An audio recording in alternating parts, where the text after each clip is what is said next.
Guilds of Ravnica have long been the baseline for defining two colour pairings in Magic, and like all fandoms with in-universe groups, players find joy in joining one faction or another. Today, writer, editor, and prominent community member Kristen Gregory will be chatting through her love of the Boros Legion and how colour pairs can shift, change, and evolve over time.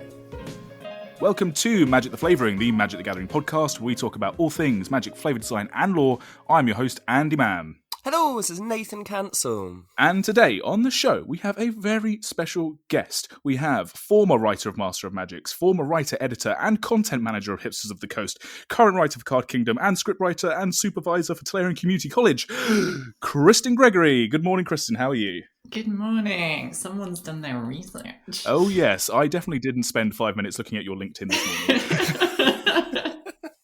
You also used to be a Pokemon judge. And did you play pro as well, or was it just the judge that you did for Pokemon TCG? I did like 1.5 seasons of playing pro. I don't want to brag. I used to be like top cut all the time. I wasn't putting so much like effort in that I got like, because I never thought, oh yeah, I'm totally going to go for a world invite. Because I was like, that'll never happen in my first season. I think at the end of the season, I was like one event away from an invite, and I was just kicking myself for not asking for more time off work to go. Yeah, but it was fun. Sure. It was super fun. Good times. Good times. That was my introduction to card games, I guess. I mean, wasn't it most people's? Yeah, what, Pokemon TCG? Yeah, I mean, for me, it was. I remember trading my Pokemon cards for Yu-Gi-Oh cards and for Magic cards as my mind developed across the different card games. Yeah, I think I was similar. I think the thing that drew me to Magic was just drafting. Drafting's so bloody good. For sure. Well, we have you on the show today to talk about guilds, and I think to anyone who knows you and your sort of presence on social media and your work in the game in general knows why we have you specifically on to talk about guilds and what guilds people are and magic. Yeah, I'm like the biggest Golgari stan there is. I was gonna. No, that was my joke. No, you can't steal. Shit. Yeah, absolutely. But we will get onto that in just a second. There is something slightly more serious that I did want to address beforehand, especially as this is an all UK podcast today. It is a little bit serious. It's not magic related. For those of you that are in the know of UK news, I know a lot of our American listeners probably might not know about this, but if you are up on it, then this situation. The Sarah Everard vigils that have taken place across the weekend. I wanted to just say a big sort of show of support from us to anyone who were in attendance or was in attendance. My wife was going to go until the Clapham Common Vigil in London was officially banned by the Metropolitan Police, although I know hundreds of people did still show up in support. Sarah Everard was the victim of an abduction of murder, allegedly at the hands of a member of the Metropolitan Police, and the Reclaim the Streets hashtag on social media is attached to this as well. Essentially, I just wanted to put it out there that this is the year 2021, and we are still in a world where women and people who aren't explicitly male presenting can't walk down the street without fearing for their lives or their safety. And it's fucking bullshit, quite honestly. And it's even more shameful that the Metropolitan Police, who broke up the Clapham Common Vigil, used disproportionate force, arresting and detaining of attendees at the vigil, a vigil in remembrance of a murder victim thought to be at the hands of one of their own. This is 2021. I can't stress enough how bullshit this is. To any men that are listening to this podcast, all I want to say to you is we all know that we've been in a position where we've been walking down the street and we've noticed the person 10, 15 meters in front of us tense up or quicken their pace. Think how shit that feels for you, and now imagine how it feels for them. I'm 5'11". I'm pretty stocky. I've got a heavy and quick walk. And just imagine all the people that you didn't notice were in a position of distress just through you walking down the street behind them. This is something that is a problem for everyone in our society. It seems simple and it seems like it shouldn't need to be said, but it absolutely definitely needs to be.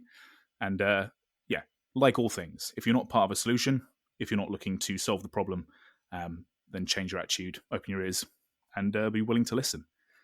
Kristen, I don't want to drag you into it too much, but I know you've been expressing your views on your Twitter about this kind of thing as well, because it's kind of something that's affected all of the UK. It's not just a London-centric thing.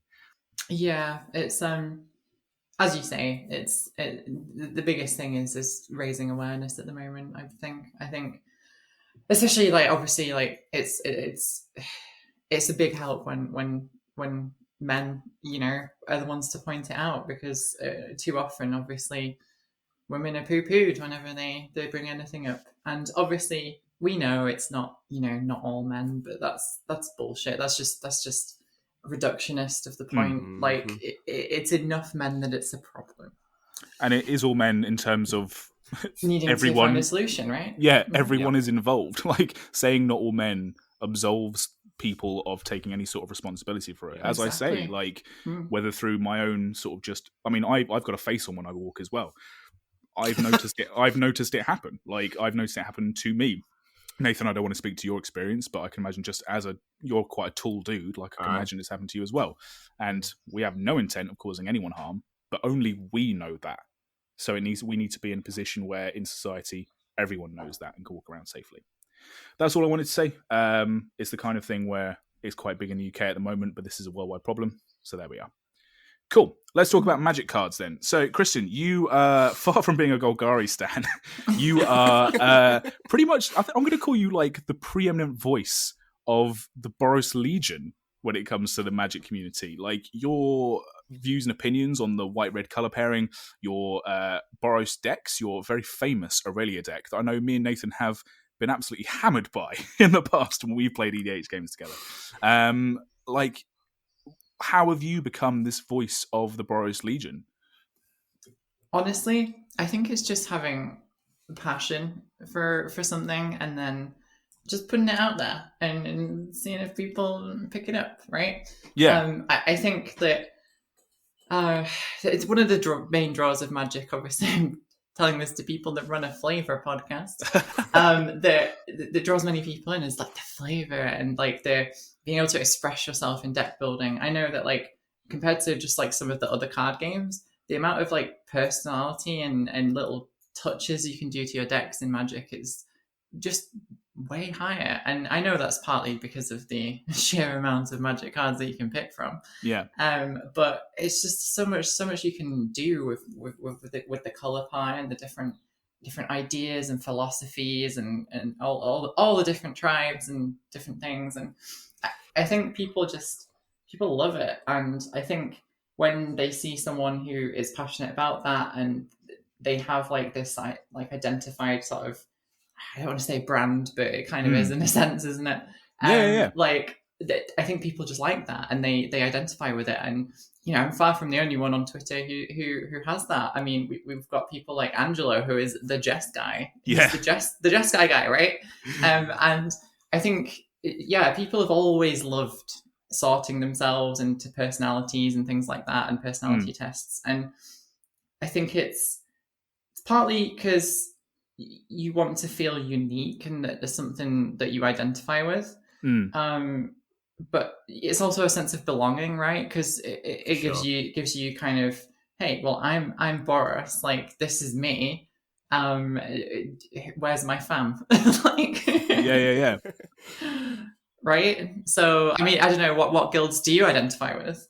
Sorry, I'm asking the questions. No. Like, well, it's like we're chatting here. Like, I'm a big Orzhov guy, and I think I always have been. But the with like Nathan with you, I always assumed that you were like a big Izzet guy. But that's not how you see yourself, is it? I'm anti-Selesnya. I think is how I've spent like 24 hours like solidly like either side of sleep and a little bit of in sleep trying to figure out exactly where I lie. I mean, mine's a journey. I think I've known for years, like, I've always been a big fan of, like, Rakdos colours, because when I first started playing, we used to split the entire card pool that we had opened between me and my friend. He'd get all of the blue and white cards, I'd get all the black and red cards, and then we'd split the green cards, because nobody liked green, apparently. Yeah, sure.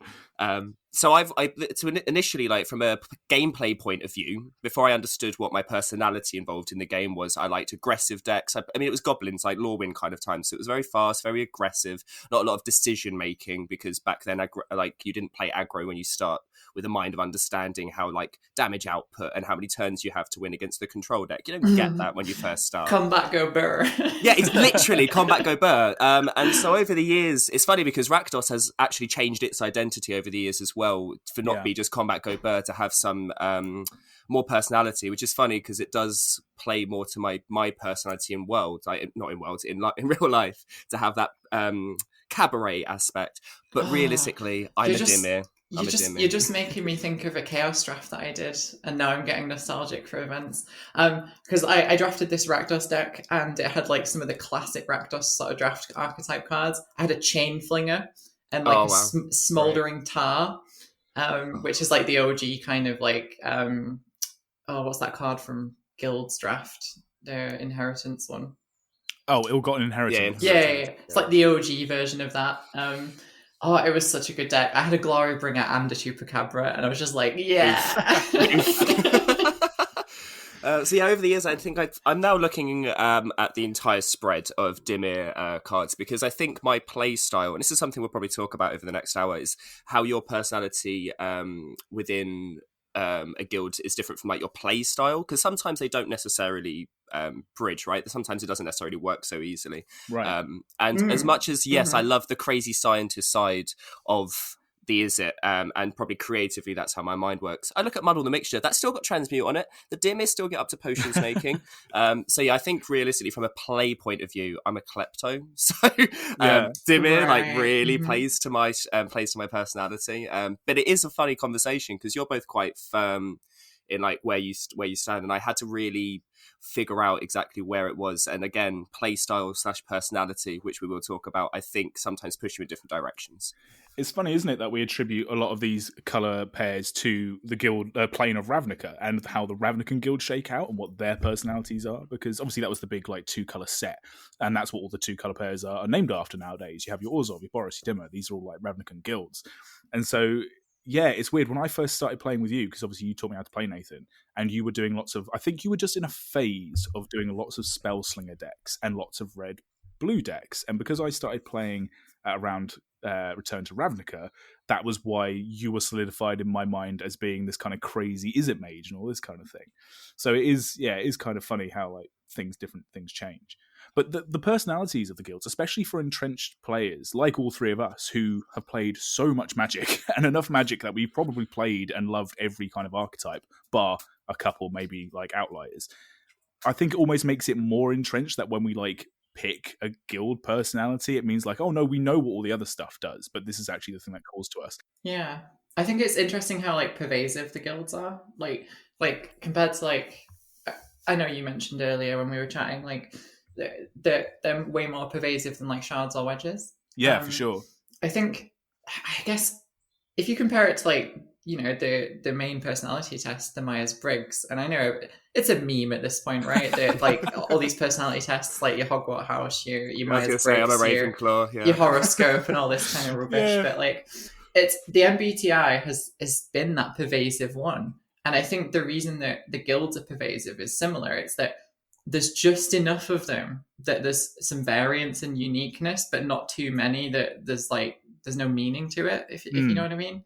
Yeah. Because when you look at like shards or wedges, there's only 5, right?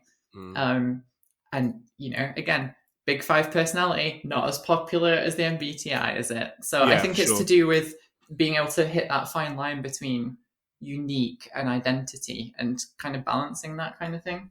Oh yeah, 100%. All right, well, let's talk about it then. Let's kind of stake our claim to our guilds. So Nathan, you're going to say that you're Dimir then. You've kind of, and I think I'd agree with that now that I've played with you a bit more. I mean, a bit more, 10 years. Like, yeah, you're definitely sort of Dimir. I think I'm very firmly in the Orzhov camp. And then, Kristen, I think it'd be egregious to say you're anything else other than the Boros Legion. All right, so let's hash it out. Mm-hmm. Kristen, what attracts you to the paramilitary oppressive regime of the Boros Legion? So it's interesting that you say that, because I think what's exciting most people about Strixhaven is a chance to look at the guilds in a slightly different way, and look at how those values and those things that make up those colours can be expressed in another way. Because it can be a bit reductive and a bit frustrating as a Boros stan when people are just like, "Oh, you're a fascist." And it's like, no, not really. What attracts me to the Boros is the fact that they are big about protecting the weak and stopping people being bullied and standing up for what's right and being passionate about it. It helps that like angels and flying combat and dragons are kind of cool too. I mean, I think it's safe to say that like none of the guilds on Ravnica are like clean. Like they're all pretty despicable. So like saying, "Oh well, the army is a bit of a bastard," it's like, yeah, everything's a bit of a bastard on Ravnica, unfortunately. It's basically the duality of mana. Oh, get out! No, Andy, what are we doing here? I mean, this is. I hope Kristen's been cut off at this point. To be honest with you. I don't want to have that on the recording. My gosh. Oh, that's beautiful. I love that. You the are so full of puns. I've never played against anyone who has so many puns per play in an EDH game. Like, it's ridiculous. Like, it's a pretty good rate, isn't it? It's a massive hit rate. Yeah. I honestly, like, people laugh at me, but inside I die a little bit inside because of how like my entire neural network is made up of interlocking references. Like, is it a personality, or am I just an encyclopedia of references? Right, exactly. It's a rabbit hole that no one's going to pull you out from, right? Because it's your own brain. Basically. So whilst it's fun, it's like I'm just like, why brain? Please stop, just stop. Get some help. Oh god damn it, did it again. Yeah.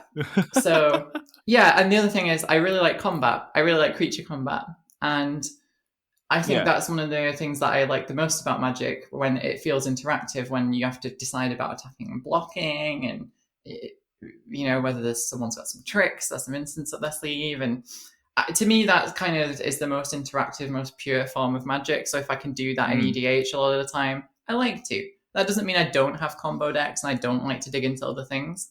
I would say that currently out of my like 16, 18 decks, only 3 of them are Boros. So sorry to disappoint people who think I've just got like 16 Boros decks, but it is my favorite. Yeah. It's crazy. I mean, I just talking about like the in-world like Ravnica roles that the guilds play. Like we say they're all bastards, but I do struggle sometimes being like a massive Orzhov fan. And I'm not just like a fan of Orzhov. Like I specifically like Karlov and the Obsidat. Like Karlov of the Ghost Council is like my sort of signature unique deck, right?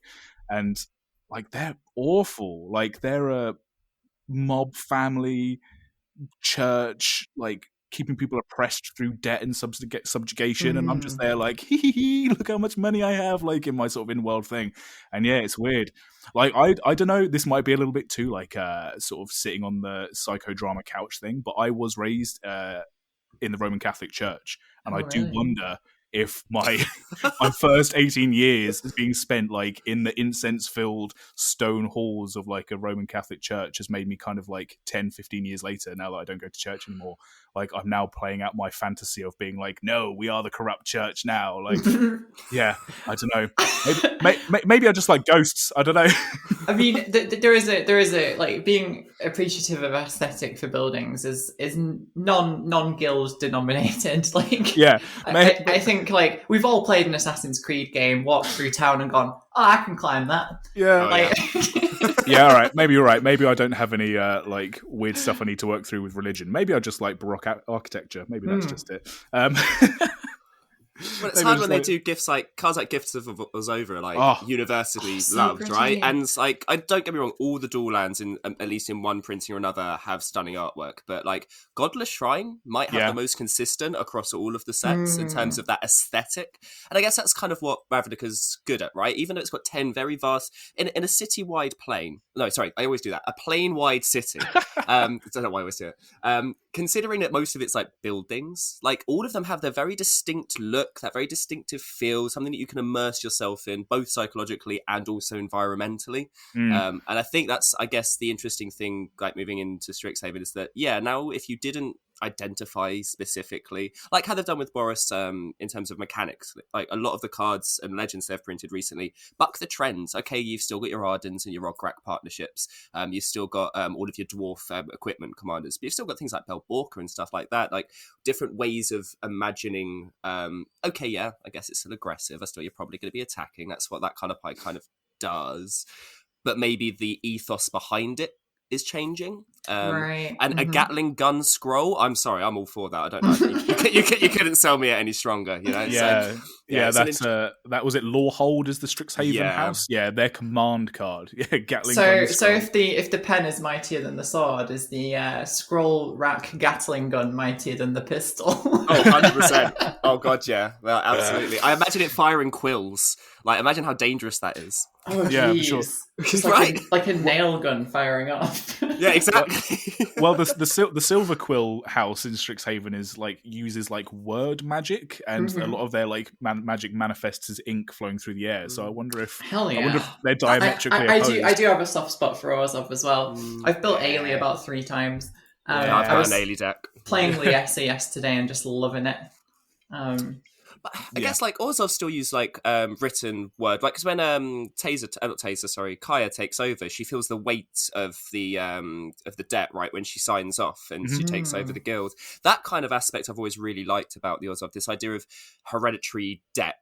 I think it's bad because obviously you like hereditary debt. Jeez. No, I know. Nathan's showing his true colours in this podcast. I like that. You know what I mean? It's it's an interesting. It's an but it is an interesting idea. This oh god, you're completely blindsided my point. The kind of the word magic. Well, yeah, because Taser Karlov, I know you always said Taser instead of Kaya. Taser Karlov is an advocist. She is a magic lawyer, but she's the sort of flip side to the Azorius. So if the blue-white Azorius are the law is word and it's all bureaucratic and it's kind of sterile and old and stale. The Orzhov idea of law is more law to advantage and loopholes. It's using the law and wording to kind of wit your way through situations, whereas the Azorius are more a clamp down on fun. The Orzhov are kind of a selfish, indulgent law, which I think was really, I love that. It really appeals to me, to be honest with you. If I was going to be a God, we come across so well. If I was, hey, I am not a bureaucrat. And people say the Boros are the fun police. Fair. I mean, none of us went for the fun-loving side of the Selesnya, right?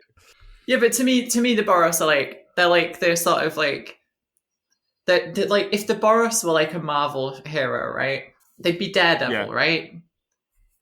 100%. Okay. Yes. Moral, right? Moralistic, doing what's right, sticking up for people that are downtrodden, and there's a little bit of a Roman Catholic side there, I think, probably too. Well, yeah, I mean they're a military, but it's almost their fortresses are almost like cathedrals to militaristic might. Cathedral of War. Yeah. Wait, that isn't Ravnica, is it? Cathedral of War. Is it? I don't know. Ooh. You guys are the experts. I'll let you figure that out. We'll have to look that up. Cool. I mean, this kind of fighting for glory, fighting to protect people, because in the stories as well, it has to be said, the Boros are used narratively as the sort of detectives as well, because whereas the Azorius are the police and the judges, and the Boros are the military, the kind of military side of the police, the Wojeks in the Boros Legion, are detectives. And there are plenty of stories, like the Nikki Drayden story during Ravnica Allegiance and Guilds of Ravnica followed a prospective Wojek Boros Legionnaire it was basically a detective noir story, and the fact that they were trying to unravel conspiracies and do all this thing. So I mean, I think it's fair to sort of say that the Boros are kind of righteous in what they're doing. Whereas the Dimir, Nathan, what appeals to you about the murdering, lying, sneaky Dimir? Hey, you show me a guild that doesn't murder people, all right, and I'll admit my wrong, okay? Well, we murder them to enslave them. You murder them for money. I don't know about. So I guess the interesting thing I found about the Dimir, is that back when they first started, I loved the idea of it being the guild that no one knew about, and I didn't properly immerse myself in the lore back during the Sardek years, as they were. And I'm not saying that Lazav has got any better intentions, even if he is a much more compelling. I mean, fight me on this. A much more compelling, overarching, say, quote unquote, villain. I don't think he's a villain at all. I think he's an underlying power, a movement in Ravnica. And I just liked the idea of this guild that had to take a kind of step into the spotlight, and it had to kind of reinvent its not only its mechanics, because it did. I mean, transmutation moved through to I've forgotten the one in the second guild. That's good. Cypher. Sorry, there we go. Cypher. Yeah. And then moved into Surveil. And I liked this idea of transitioning from the shadows into the spotlight, and how they had to hide. Like, so if you look at all of the old creature typings, they're all spirits and horrors and skeletons and shapeshifters. They don't really have, like, say, an identity. And this was quite interesting because they had to kind of adopt one in the playing space of Ravnica. They had to kind of identify themselves and make it seem fine. So being information brokers during a time of civil unrest, I thought was really interesting, because they're really important. They're the interconnectivity. You know they're probably going to fuck you over, but you don't have an option, because when all of the guilds are in fighting, you've also got the guild lists. I mean, who else can you rely on apart from those that don't have a particular allegiance, right? Yeah. Yeah, So even members of their own guild sometimes don't know they're actually part of the guild, which is amazing. And this was, every story that I've read has always culminated in this kind of, like, you don't quite, like the rat thing. Like the whole rat story arc of where it was she's actually a Dimir agent. Like, that was so well done and so cleverly crafted. I don't know if we'll get that subtlety if we go back again, but I've always liked the fact that Dimir had kind of some grey area. Like, now that Sardek, who was a complete douche nozzle, is stuck in Argrim or whatever, and maybe he'll come back, who knows. But I liked the idea that they had to transition their identity from something that wasn't solid and knowable into something that was a bit less transient, a little bit more tangible. I really liked as well how on Guilds of Ravnica and Ravnica Allegiance, the Dimir cards were like, you could tell they knew something was up. Like there were so many little clues littered in that something was going on, and Lazav knew exactly what it was. And that to me was like, oh, I don't want to say it was the last time I was like super stoked about Magic Story, but it was the last time where I felt like it was serialized and that there was something going on, and that it was being seeded into the cards, kind of thing. Because when I started playing Magic was in Shadows of Innistrad, and so I started when it was like right in the middle of it's Emrakul all along. And I loved that. I loved the fact that the cards and the art and everything was kind of all interconnected, and even the mechanics, right? Because like I would say that one of the things that I love most about cards is like when the mechanics hit those flavor notes. And so like to me, like one of the best Boros cards is Nahiri the Harbinger, because every single mechanic on it is flavor distilled to its purest form. Like the rummaging, it indicates like Nahiri's machinations and the madness that she's sowing. Exactly. Like the exile mode can get rid of enchantments, tapped creatures and tapped artifacts, I believe. And that signifies that she's fucked up Markov Manor completely. and you know, and then the ultimate, she brings in Emrakul. It's amazing. And like flavor home run. I feel like there's not that many cards recently that have managed to hit that peak of like, so good, chef's kiss. Especially like Planeswalkers, where they have this activated ability like that. That is a story in and of itself, right? They should be able to tell the story of the set within it. And I think, as you say, it's one of the last times that you've seen a Planeswalker do the thing they do in the story. Which it binds it all together. I mean, I think it's little cards like Notion Rain, like in disinformation campaign. That's feel the thing. God, forget out. Oh god, sorry, I had to lean away from the mic to breathe there for a second. Obviously, there's always a card when you're with your draft group, and it becomes a bit of a meme. I remember with Hour of Devastation, it was River Hoopu. Whenever someone opened one, you just hear. I mean, I play Kaka, so I get you. This is great. We should do this more often, Kristen. We should do this more often. I like it. Sorry, carry on. You were talking about Notion Rain. I nearly said Chocolate Rain. But yeah, it's more this. It was that noir feeling, right? It's that. It's the flavor of the mechanics within the set, within the environment of the set. And this is why I think Boros, because before, like back when original Ravnica came out, I was probably more of a Boros player back then, and I really loved this idea of righteous, almost venerated, as you said, justice, exactly. Yeah. And Gideon for like that was the guild that he most attributed himself to when he first went to Ravnica, and I felt that like Sunheim and cards like Lightning Helix, like they really resonated with me. Like, have you played Overwatch? Because Pharaoh would totally be Boros, right? Justice reigns from above, like 100%. Yeah, absolutely. And I think it's funny because I mean, maybe that's where my mind is now, because I've moved from red spells over more towards like blue spells and that control aspect. Again, my gameplay is maybe informing my mentality in terms of what appeals to me. But a card like Thief of Sanity, I don't know. There's something about using your opponent's abilities and skills against them that is so pleasing to me, like on like a carnal level, that I really cannot express it better than playing dimmer cards. And it does feel great, doesn't it? Fucking hate you, Nathan. I know. I'm not gonna lie. I know. The blue steal effects can fuck right off. I can't. I know. I find every deck I have has a way to steal something. Oh my gosh! You were playing a mono black deck the other day, and you still managed to Command do the Dreadhorde, getting a whole God. Breacher and shit like that was great. I hate it. It's interesting you say that, I think, because you mentioned earlier as well that it's less about sort of the personality of the guild, but and what you identify with, but more about your play style and how you like to play as well. Yeah, how does the play style kind of balance out with it? Yeah, because like many people have said to me that I play Boros like a Sultai player, and it's like I never want to admit it, because admitting I'm a Sultai player would be like tantamount to like you might as well cancel me now. Like, but like.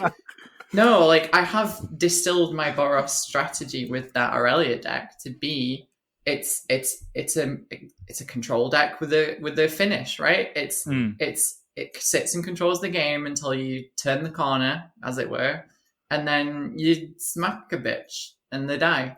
Yep. And then that is not the typical Boros way of playing. You're not playing loads of weenies. You're not rounding out the board, doing combat stuff. You're instead playing control. You've got your Sunforger package. It's very blue, I would say. And then, you turn in the corner and then finishing people with like a finisher, which is most like in a draft deck, either the blue-red or the white-blue deck, I would say. Sure. Like, and it's interesting how, like, I don't know whether you guys have experienced something similar with how you like to play. Well, I think with my Orzhov decks, especially my Karlov deck, but also I play a Queen Marchesa deck, who's Mardu, so obviously there's Orzhov in there, and I play Orzhov in so many of my decks. I might actually just build a second one when Strixhaven comes out, depending on what mechanics are. But I think I'm so deeply seated in how Orzhov likes to play. It's all little gains here, little gains there, like chip away at your life total to feed mine, paying big chunks of life total for advantage. It's all that kind of under the table sort of like getting their aspects, a little bit of taxing, or a little bit of like sort of light staxing. I don't personally like stacks, but things like Authority of the Consoles, get out. I do. That's your trigger card, I know it is. And things like Blind Obedience, like nice Aura of Silence, just for good measure. Well, do you know what, it was in a list, I have taken it out. But like, so I do like all that stuff, but I think Karlov is one of the quintessential Orzhov commanders to me, because he can do that like little life gainy thing and that little chip away thing, and that's where it leads you down. But then also it has this kind of sort of like quietly accrued power aspect to it, like Karlov especially, because he gets so big when you take everyone's life totals away, and it can happen quite quickly, that you can suddenly commander damage someone out of the game if you have an opening, which combat damage in a game that you've been playing where you're just chipping away at life totals is really interesting to me. And just like the Orzhov vampires from Ixalan are another, I mean, very similar in flavour. They're like a kind of sort of, not corrupted church, but maybe like a church with like an underhanded sort of through line with misguided. What they're doing. Yeah, misguided, like slightly zealoty kind of church thing. But their whole sort of devotion through sort of self-indulgence kind of thing, like it really appeals to my playstyle. So it does. Devotion through self-indulgence. That's my lockdown, basically. That's like, right. That's everyone's last year. Expanding waistlines, treating myself. Yeah. And it's, I built a Belb deck recently, which is obviously black-green, but the thing that really appeals to me about a Belb deck is that you're chipping away people's life totals. All you have to do is 1 damage to an opponent, or 1 damage to all 3 of your opponents, and then suddenly you're getting all this value off of it, and you're not necessarily hitting people for like 1 million damage, or you're not necessarily gaining 1 billion life in 1 turn. Like, right. Does cross over with Golgari a bit, doesn't it? It does. I was considering taking out the Aetherflux Reservoir from my Karlov deck, simply because I just almost don't think it's needed, but I've got it in there as insurance. But that kind of mass life gain and then mass blowing someone out isn't really how it's done, or even how I like to play. So I think I'm really entrenched in the very sort of core Orzhov archetype, and I'm really interested to see how they do it with Strixhaven. I hope they do change it up, but yeah, for sure, I'm core Orzhov all the way. I guess I guess that's one of the things that's interesting, right? We've had 3 sets of Ravnica where they've really solidified. I mean, yes, there's been variation across each, but if you look at all of the different mechanics for each of the guilds, they don't deviate too horrifically. I mean, yes, okay, Azorius has both Forecast and Attain, which are very disparate. But you've had 3 sets to kind of, 9 sets. You've had 3 arcs to be able I think to... it's 10 total with War of the Spark, isn't it? Fuck, yeah, I suppose. Yeah, I suppose so. Yeah. Which is ridiculous. And it's ridiculous at that point. You kind of have such a again, there's been a journey. Maybe Boros is less, I say less weenie, me mentor doesn't really help its case necessarily. But you've had such a developed stance on each guild that maybe it's hard to disassociate yourself from Ravnica when you're trying to say that I like these specific colors. Mm-hmm. Like, yes, wedges and shards maybe cover too much of a selection for you to be able to identify specifics, but I argue that the Khan's wedges have a massive amount of resonance with players. Yeah, and they've not repeated the shards, have they? Because they did the wedges again for Ikoria, right? Yes, Yeah. exactly. And they feel very, very different, but we haven't seen shards, because I think shards were environmental rather than personality. Like, it was because of the mana they were missing rather than... Are you starting a nature versus nurture debate in the middle of this podcast? Not deliberately. I deliberately stay away from Selesnya, okay? I do not like replying. But it is interesting, right? Because we have now stuck with these ideas and have been, and again, it's developed. And so maybe we need a new way of sorting people. Maybe we need a new way of identifying. And especially in this current day and age, like, people shouldn't be locked into this. This is who you are if you like these colours. It's like, no, I could also like other things. Like, these colours existed before Ravnica. Maybe they weren't identified as such. And maybe that's why it's surprising they've managed to get as much out of Ravnica as they have, because they've keep squeezing the same idea, but different juice comes out each time. And I mean, that point follows on quite nicely from what we were just talking about, of how, like, the people that play these colours don't necessarily play the colours. They play the cards in the colours, but they might change the play style to something a bit different. And I know for many people, like, what attracts them, like, their favourite Boros cards are ones that aren't particularly Boros, right? Do you know what I mean? It's like the ones that kind of bend or break, but are still flavorfully, like, accurate, but the ones that are, you know, it's the ones that people are always complaining they need to print more of, like the card draw ones and the ramp ones, and what was the recursion as well. Like, recursion is something that White used to do all the time, but it's like so many of these modern recursion powerhouses, like Marshall's Anthem and Miraculous Recovery, have been, like, at various points described as mistakes, and it's like, don't get me started on the mental of the meek argument. Like, I think, well, I mean, I don't know if anyone's seen it, but I did that video with the professor about White recently, which we can maybe link at the end or something, I don't know, but that sums up Recover Mentor of the Meek in that too, and it's just, I think a lot of people want to do slightly different things, and I think that is, like, the excitement for Strixhaven, right? Because it's like, oh my god, finally, I might get some more new cards for the archetype that I want to play in those colours. Is there an argument, like, counter argument to that, saying the reason why there are the 5 colours, that if you want to do these other things, maybe try playing different colours to see how you... I mean, I'm not saying, oh, we're not catering to you, so maybe try something else, because that's just play green, right? But it's funny that I mean, well, it's funny because a lot of players don't start playing blue, right? Because blue's more reactive, and that's technically considered to be a harder thing to do, even though actually it's much easier to sit back and go, yeah, no to that. Well, you're not doing anything. If you're a new player, you want to do stuff. Exactly, right? I guess, yeah. So it's just funny that I guess maybe certain colours have that. I don't know. I'm trying to justify something, like saying that certain colours should be simpler to play, but maybe that's a mistake of making other. I think you're trying to play devil's advocate for an argument that really shouldn't be there in the first place. Exactly. I don't think it is at all. And again, I think that the colour pie is outdated in its philosophy, maybe somewhat. That it shouldn't be a matter of what colours can't do it; it's how they can do it. Yeah, I agree. Yeah. I was going to say, like, it's one of the rules of the internet, isn't it, that you devil's advocate for arguments that shouldn't be there in the first place. Yep. So we've been talking about Strixhaven a lot, because obviously that's going to be the new shiny after Time Spiral comes out, and Time. Well, whatever 15 secret layers they print between the 2 releases. But we've completely jumped over Kaldheim. Kaldheim was a 2-color set. It had all 10 of the color pairs represented in one way or another. Maybe there's a reason for that.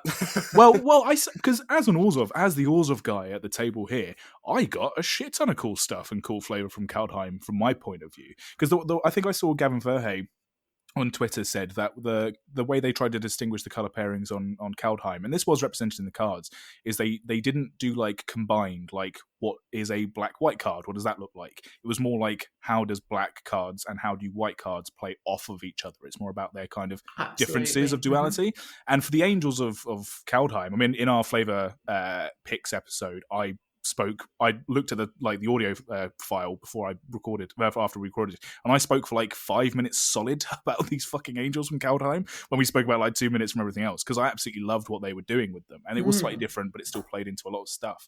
But I mean, like, do you feel the same for like your guilds? Like, how did the dwarves stack up to your sort of love of Boros, Kristen? Well, to be honest, I never was really big into vehicles and dwarves and stuff. Sure.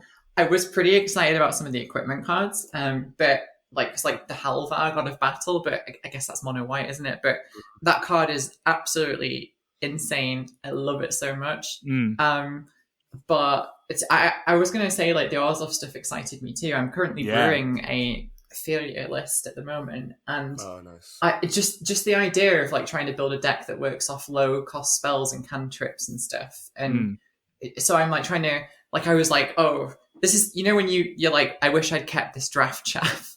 Yeah. Because I was like, I don't have a copy of that black card. I think it's Recover, where it's like 3 mana to buy back a creature and draw a card. It's like, that would be great for Furia. Do I have one? Absolutely not. So I've been trying to sort of brew around that and kind of really look into how that might look, and sort of use like sacrifice stuff and I think it was just like Angels, to be honest. So I was quite excited about those black-white cards too. So like the Angels obviously being in black-white as opposed to red. Yeah, I was a little disappointed we didn't get like a really cool Mardu Angel Commander, but I think we'll get one day. I think they're just stringing us along a little bit. Sure, yeah, I agree. Well, they had the Reckoner, didn't they, back in the early days of Commander sets. Tariel, yeah, exactly. Yeah, not Toriel. She's into dwarves. Yeah. But oh god, I made a reference to The Hobbit. I hate The Hobbit. You made a reference to that romance never happened. Okay, it's fine. Yeah. We can move fast. For listeners of the show who might not know that, Kristen, in a podcast where we have 3 major Lord of the Rings nerds, Kristen is probably the Lord of the Rings emperor at this point. And yeah, making reference to the Hobbit films specifically. Yeah, that's well, I was continuing with the thing of backtrack. Getting cancelled. I was like, I'll reveal that I like to play in a Sultai play style. I'll reveal that I know things about The Hobbit. Like, maybe I'm not. Maybe I'm Demir all along, and it's not even me. Oh god, we're all Demir all along. Oh my god, always have been. Oh no. But yes. So to get back to your point, I guess. I like magic. I really liked Kardur, the Doom Scourge as well. That's gone straight into my Chainer deck. I bloody love my Chainer deck. It's one of my favourite decks. Again, I don't know if I play it particularly Rakdos in a sense. I just like haste. I like hitting people fast before they even get a chance to do anything. And that card is just sick. So there was some really good cards in Kaldheim. I don't remember what the topic was, but I like magic. It is interesting because I started saying I wonder why that we didn't start talking about Kaldheim, and I think it's because the cards they created didn't necessarily solidify an identity of, say, Orzhov, which is specifically tied to Ravnica. They developed the idea of black-white as colour pairings and what they can do.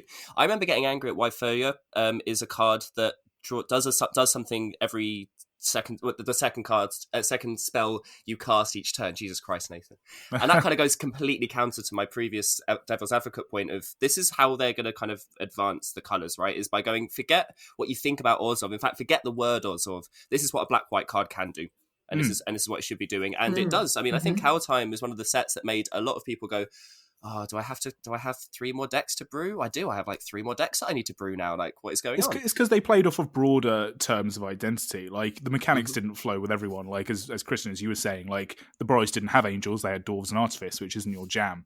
And the Orzhov color pairing wasn't necessarily about like a corrupted religion or whatever, but it was about the more broader sense of what the kind of black-white colours at their sort. I think in an episode, Nathan, we said they kind of reduced the colours back down again to how they were sort of in the mid-90s Magic, where they had very sort of singular identities and how they play off against each other, which I really like. Yeah, I love the nuance, which they need to have nuance in these colour pairings now because so many people play the game and have their identities attached to them. But I loved the whole like black-white Judgment Angel versus kind of Condemnation Angel angle. I loved all that kind of stuff. I mean, how did you feel about the Karnfell zombies, Nathan, the Dimir zombies? I'm not gonna lie, because I was kind of mid brew of a mono black deck anyway, and I already had like a black, because I'm looking at it from whether I can invest into the set, and I'm going to probably build it because drafting isn't really a thing at the moment, which is usually how I like to engage with a set on its like common and uncommon level. It didn't necessarily speak to me because I felt like it was maybe overdone from a mechanical point of view. I loved it from a thematic point of view. I thought it was really clever, this idea of subservience. Like, it was almost like that Lord of the Rings thing with the Army of the Army of the Dead. Yeah, thank you. And it felt, I loved that idea. That's synonymousness words. Really, shut up. Really well, it's I'm glad you went with the Lord of the Rings analog than just saying, oh, they're Game of Thrones white. Yeah. Like, yeah, they are. Because we've got Jon Snow as well, don't we? Oh, exactly. The thing is, I'm glad that didn't really necessarily carry, because again, it meant that the identity, even if they were playing off of that a few years too late. I mean, to be fair, it's like it's been erased from the collective consciousness. It has. The absolute train wreck. No one remembers it anymore, right? Actually, when you were saying that like everyone's got a few decks to brew, that does make me want to counter my earlier point that they've not done a mechanically satisfying card for a while, because I'm mid brewing on Cosima, God of the Voyage. Is it God of the Voyage? I don't know. The mono blue one. Yeah. Sure, yeah. That is mechanically so bloody satisfying. Yeah, very like cool. she goes on the voyage, she learns stuff, she comes back. The longer she's been away, the more she can tell you, the more cards you draw.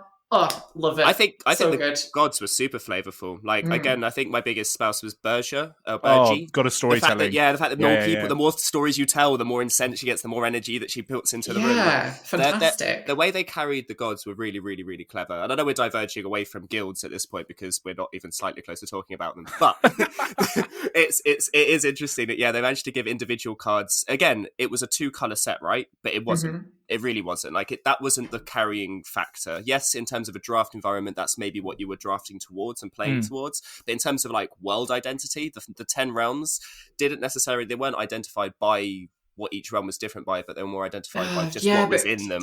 Kaldheim's a casualty of moving away from the 3-set block, and we could do another episode on that, right? That's a big conversation. Yeah, absolutely. Like, it felt like they just tried to cram way too much into this set. Yeah, and again, if you throw enough spaghetti at the wall, eventually some of it sticks, right? So you're saying it was Emrakul? Again, all along, always was. Well, we'll find out if it's Emrakul. We are going to Innistrad at the end of the year. We'll see. That's who was talking to Vorinclex at the end of the story. Did you realise? No, that's canon. That's canon. No, the Wanderer's not Emrakul. Emrakul wasn't in the portal. She's in the fucking moon. This is an interesting thing though. Like, I guess, again, reflecting back to guilds and how well they did, not necessarily beating us across the head with the guilds, but how they developed them within our mind and the variation they can have within that. I kind of hope that they don't, just with this one block format, because I think this is maybe an issue, I just hope they don't beat us over the head with a new way of looking at guilds that is very narrow, especially when you're going to have 5 differing guilds that are all just going to school. How do you make them feel really different without like making them quite narrow in their execution mechanically? I guess I think they're moving into the way that they're going to do it though in Strixhaven. And I suppose like now it's good to sort of talk about what kind of future things we hope for and want with our kind of guilds. Is that they seem to be moving, because it is in like a school setting, but because they don't want to just focus on like, oh, these are the history people, these are the maths people. They also want to bring in the creative ones, like the fact that the Is It house is going to be, I say Is It, I can't remember what they're called, are going to be like the theatre kids. Prismari. Yeah, the RuPaul's Drag Race card. Yeah. I love it. I'm really excited for that actually, because that will be, because I don't have a great love of blue-red in terms of spell slingers. I do what Kristen does with Boros decks. I build blue-red decks that are artifact decks or that are like combat-based decks. So I'm kind of looking forward to see how they do with spell slingers. But they are looking at more creative like vocations, and it's something that you and I, Nate, have been saying for a long time in this podcast, is like, what would a planeswalker look like if the planeswalker was actually a poet and not like Huatli, who was a poet that is also Or a a warrior. chef. Or a chef. We said that's the exact thing. Beautiful. Yeah. Love it. That exactly. would be awesome. I loved that when you mentioned that the other week. I was just like, oh, that'd be so good. Yeah. So what a wizard's going to look like, say, for all the Silver Quill, who are the Black-White House in Strixhaven, like, what are they going to look like doing, like word magic and like insult magic, because they're insult magic. Well, they're like the high school bitches, right? They're like the rich kids. They're the mean girls. What's the book in Mean Girls? Yeah, what is it? Oh shit! Imagine the power that book has in universe. Yeah, exactly. So and then when they don't reprint fetch lands, the Silver Quill will just turn around and be like, "Don't try and make fetch happen." Yeah, exactly. It's not going to happen. So what does that look like? And then, but they still visually, the thing I really like though about what we've seen of Strixhaven moving forward is that whilst they are sort of trying to move them down like an adjacent path, you could still play those cards in like a Ravnican Guild's deck and they'd still visually look very similar. Like the fashion sense of the Silver Quill is still quite tightly tied to the look of the Orzhov. The Lorehold mages with their kind of like glorious battle, like justice look, and they're all like, firing a scroll Gatling gun, and they've all got like, big flowing white robes. They still look like they could be a faction of the Boros Legion, right? So, and I think like the visual identity, I think, is one important thing. I think it's one of the reasons why people aren't too hot on Witherbloom yet, because it does look like Golgari, it's right? Golgari, right? Exactly and it's like, same, how many flavors of like fungal rotting life and death can you actually do? Probably like, not. I still haven't eaten. I'm still quite hungry. Eat your vegetables, kids. Get your Viashino curry down you. Wait, Viashino style curry. Viashino style curry.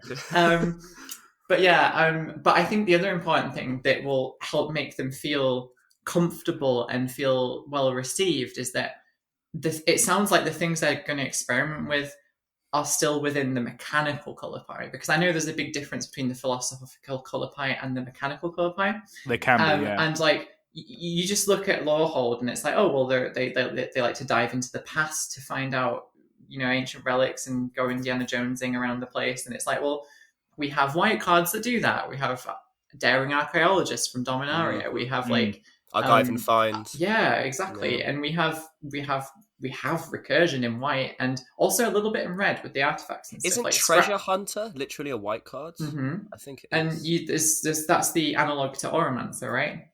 And we've got like Scrap Mastery and Trash for Treasure in red, and it's like these cards already exist. They're not super deep on like how many like redundant copies there are, but now that they're saying Boros is about those things, it's like, well, of course it is. It always has been, right? And it's like that they're giving us like this little bit extra of something that you don't really get a lot of usually. Like when you get a burger with pulled pork, and it's like, oh yeah, I want some more of that pulled pork. So like, actually, let's do a set about pulled pork. Yeah, so, but I guess they already had discarding, right? Rummaging was already a thing. I know they've moved into exile effects, but looking about what the cards have done in the past and how to make them, because I guess, is that a thing that they might do? Looking at a set, so go. I mean, they probably don't think this far, but going, let's make Boros commanders that actually play off all of the cards from all of the history of Magic, not just within that set or within that block. I think they're looking at it now. I think now is definitely a thing which they're looking at. Now that Commander's more in the foremind, right? Yeah, I know since Gavin Verhey kind of officially became like the sort of lead designer for a lot of the Commander products, I think that's definitely something it's interesting as well, because it's I find it's quite a divisive issue when people when they bring out a commander that's essentially like that builds itself in a way, because it uses a card pool of cards that haven't otherwise been really useful in Commander. So like, I guess the best example I can think of off the top of my head is Arcades. Yes, the wall tribal. And it's like wall tribal, and it's like, yes, it does build itself, but it's really cool that they've thought about it and gone, hey, there's this design space. There isn't really an optimal way to do it. let's make a card that cares about it. Mm. So I think, there is definitely room for them to do that in a way that excites people and uses cards that aren't normally used to create some variety. But there is that angle of like, please don't make it too good and solved. Sure. Like, Yeah. So what kind of things then? I mean, I'm going to put you in like the designer's chair. Like now, I don't know if you've thought about it at all. Like what things specifically, if you were to have like maybe 2 or 3 things that you'd want to see introduced as like a Boros mechanic or something Boros can do that they haven't quite got there yet with. Like say if Lorehold suddenly had this new ability, like what would you want that to be? Like where would you want them to go?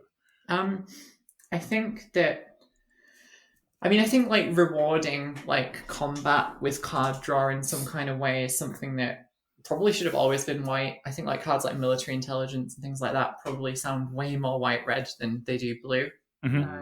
Yeah. I think it would be interesting if like they kind of lent more into the kind of like almost a reactionary kind of aspect in a sense. You know, like cards like deflecting palm, and things like that. Yeah. Like I think that sort of weaving that into Boros is a thing they could do more of. And to tie that into what I was saying about card draw, I think one of the ideas I've always had that would be great is like a card that draws cards for each attacking creature, but it doesn't necessarily have to be you that's attacking. It could be people attacking you.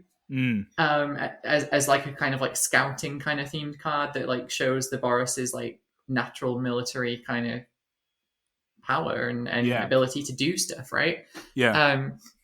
But yeah, I also think like the deflecting palm stuff and comeuppance stuff is really underused and kind of interesting. And because I think within Boros and then I guess more completely in Jeskai, there is that kind of idea of, you know, martial prowess in regards to like martial arts and, like, and sort deflecting of palm is a really good example of a card where if you were to take if a card is physically just the representation of what a spell actually is, if you like, you get a little bit like meta about the game, then having Boros cards, it's like Nathan what you were saying about the colors should be able to do most things, it's about how they do them. Deflecting palm is a countering of damage and a redirecting of damage, but it's the Boros way of physically being able to like muscle your way out of it and using like maybe like militaristic magic to kind of get out right of it. And if you want to boil it down to the philosophy of the color pie, what is the meeting of chaos and order of white and red if not perfect chi balance of martial arts, right? It's walking the line. And I think that putting that kind of flexibility, I guess, almost into Boros would be interesting. How to like sort of turn the tide in battle, that would be kind of cool. Nathan, what about you? What kind of things would you like Dimir to kind of move into? Well, I don't get representation in Strixhaven, so... well, to be fair, this is a funny thing, because I think they've done... I would like them, this is really bad, because I love graveyard themes, and I've got a Scarab God deck, and it is like my baby, and I love it to bits. But I wouldn't mind if they move away from... I like the rogue aspect. I think they're already doing it, right? I think they've already seen what you can do on a control side of things, taking your time, being duplicitous. Now we're seeing the rogue side, where they actively mill as a benefit to their aggression, right? In the same way that you want Boros to move towards a reactionary way and kind of capitalize on that. I like the fact that it's almost like they're arming their ability to damage your mind. It's almost like putting you psychologically on the back foot. So I would like to continue to see cards like Zarasan and things like that actively want to be attacking, but then gain a benefit from getting through. I mean, I like that sneaky aspect of it. And again, I'm a big fan of combat. I think you have way more decisions in it, and there are way more situations I find, way more turns that I play that involve just someone going, oh, as an afterthought, I guess I'll poke.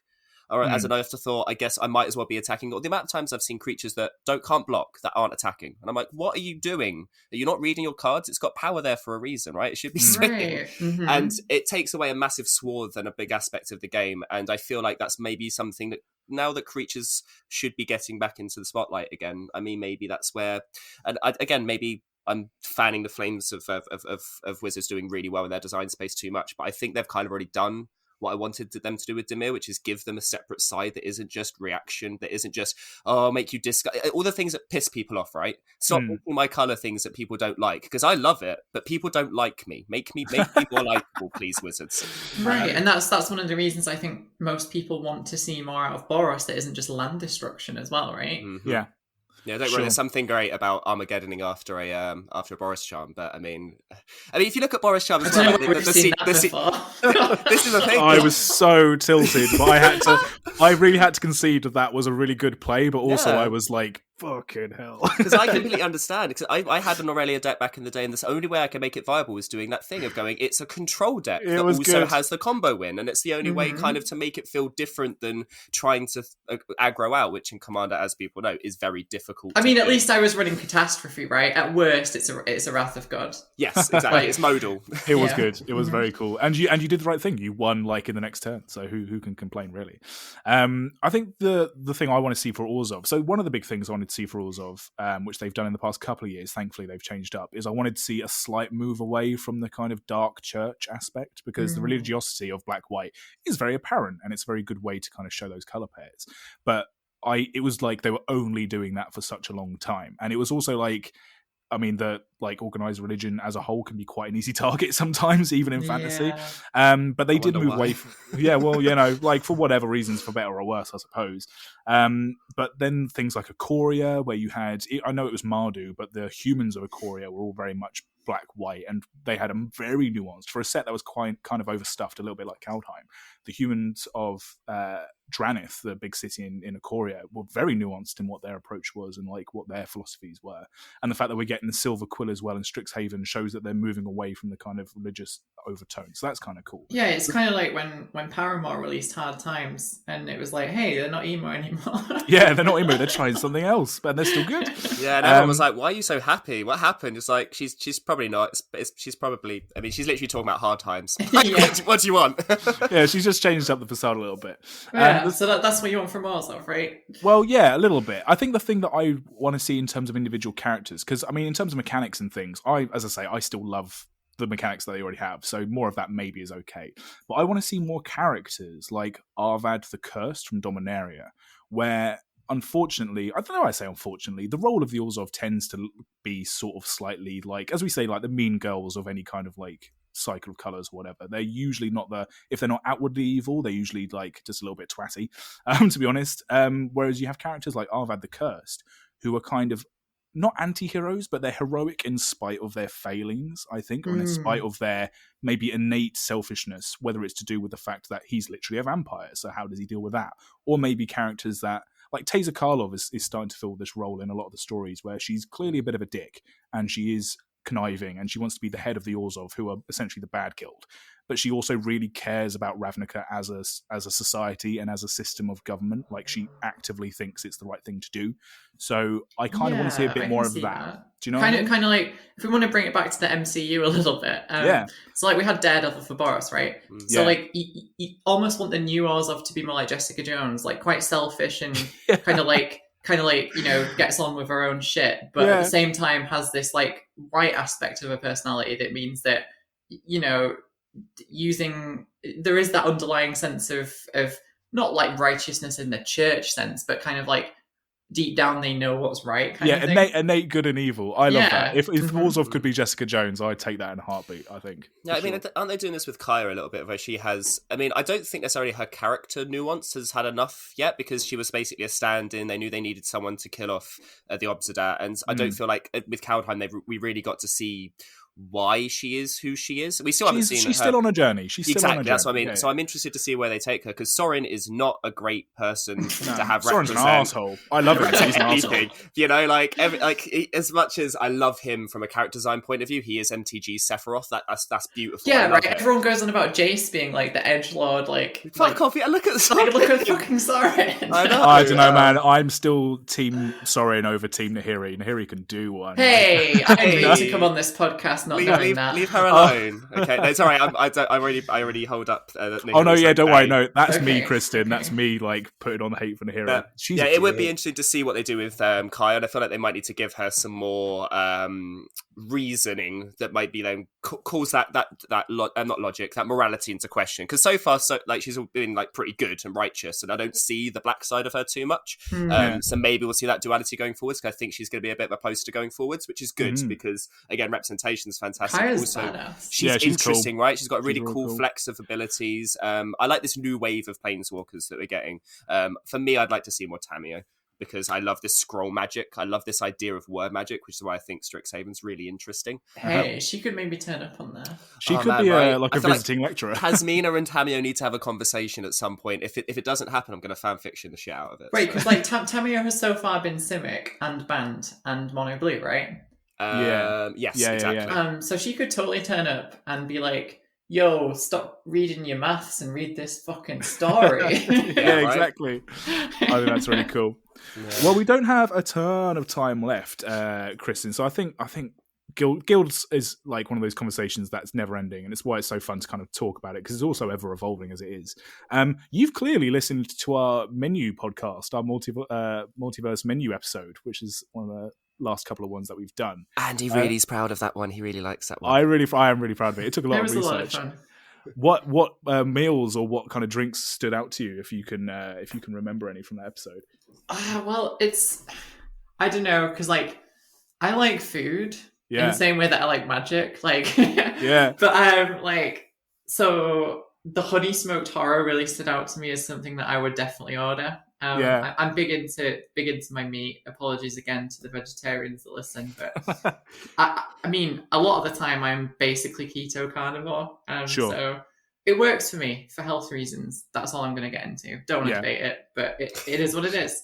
And so I'm a big advocate of like breakfast food. I think it was Ron Swanson that said there's never been a sadness that can't be cured by breakfast food. Why would anyone eat anything other than breakfast food? Right. It's got everything you want. It's got eggs, it's got bacon, it's got waffles, it's got like there's just everything. Again.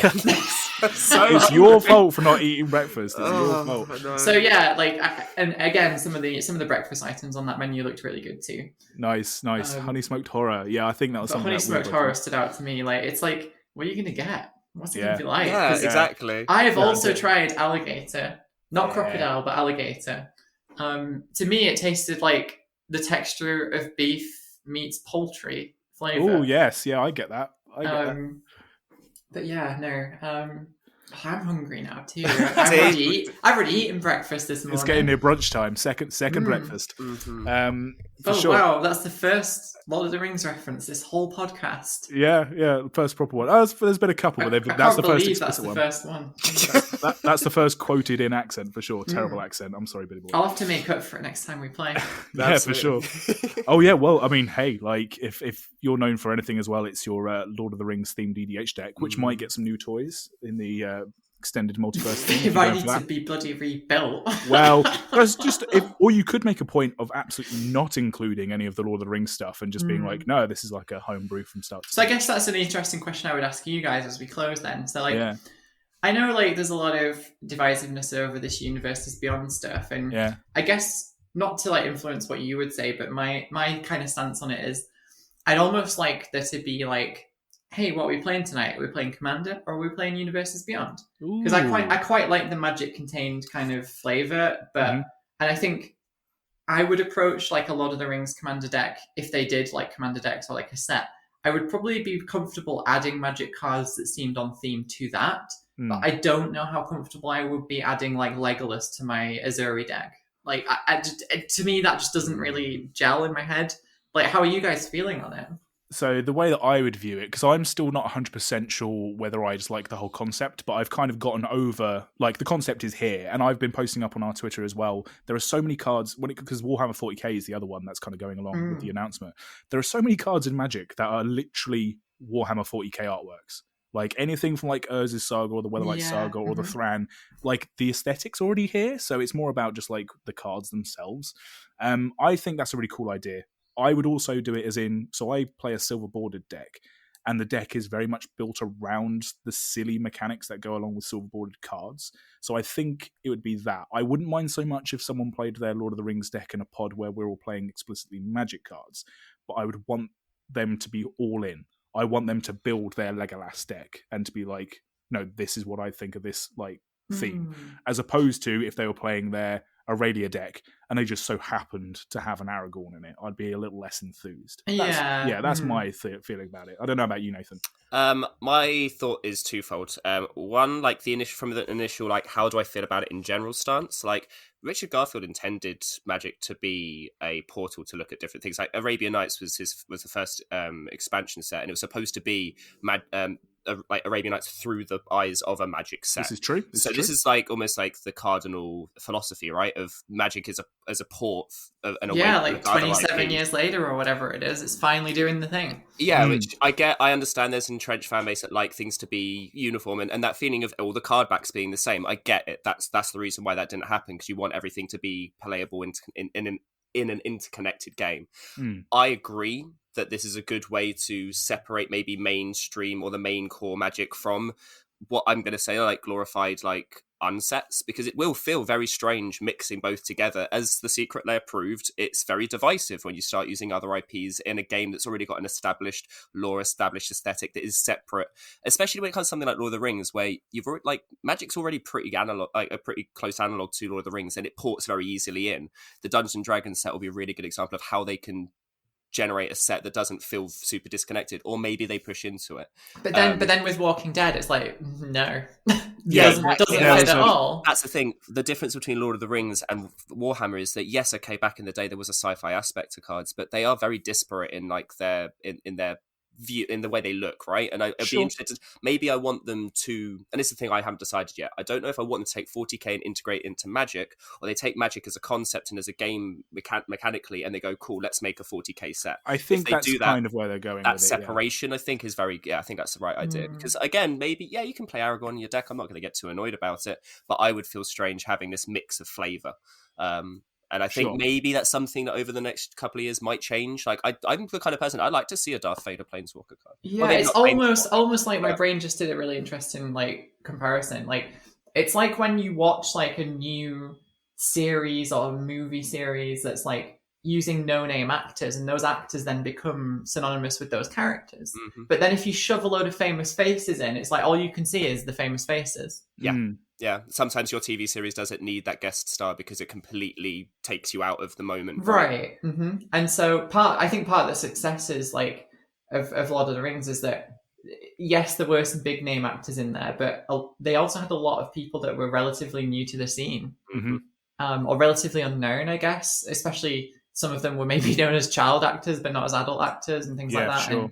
And certainly for me growing up, I was like, I didn't really know Elijah Wood from much else. I mean, Orlando Bloom was like brand new, right? Yeah. I think when you suddenly start throwing in these big name faces into these roles, it's like you can't unsee them. Well, and I think, is it going to be Legolas, as in Orlando Bloom playing Legolas, or is it just going to be an elf that is called Legolas? Like, do they do Lord of the Rings from, like, are they building it from the books or from the films? That's the question.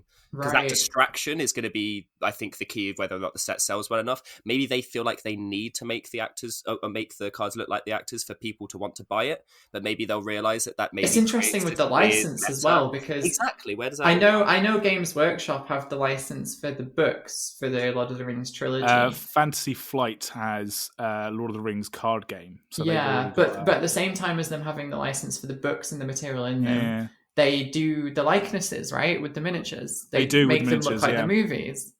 So that's the question of where does it fall? Interesting. Well, these are kind of things that I think will grow and evolve over time. I'm sure you'll be able to find us, listener, all of us shouting about it on Twitter. We'll have really mild opinions about it, don't we? Oh yeah, super mild, super mild. So promise me that when they eventually bring this expansion out, I can come back for an episode. 100%. Oh yeah, for sure. Promise us that it's only going to be half memes, though. Like, I'll try at least 50% content, right? How about this? The memes will be purely Lord of the Rings based. That's fine. I don't think you'll be able to hold to that, but sure. We'll see what happens. Kristen, it's been an absolute joy and a pleasure, as always, chatting to you about Magic and various other nonsense. Well, I mean, we will link a whole bunch of your stuff in the description box below, but where can people find your current work or work that you're proud of? Absolutely. It's been a great time. Thank you so much for having me. Yeah, we've had a lot of fun. It was good. You can find me on Twitter at the Kristen Emily. I'm still annoyed that just Kristen Emily hasn't posted since 2011. Just give me the freaking account. And I write over at Carter Kingdom. I have a body of work at Hipsters as well that I reference quite a lot. It's fun. It's good. If you enjoyed us chatting about Nahiri, I did one about Nahiri's artwork by Alexi Briclot, and how it looks very cool as a tarot card. That might be your jam. Go and check that out. And then, I do videos with the professor at Tolarian Community College. A lot of fun. Really love working with him. He's a great guy. I know you mentioned recently that his fundraiser was amazing. Yeah, it bloody was. It was great. Effort. Such a good example of the positivity and the wholesomeness that we have in this community, which I think people often forget because there's a lot of reactionary takes and bullshit on Twitter. But, at the end of the day, there's a lot of good people.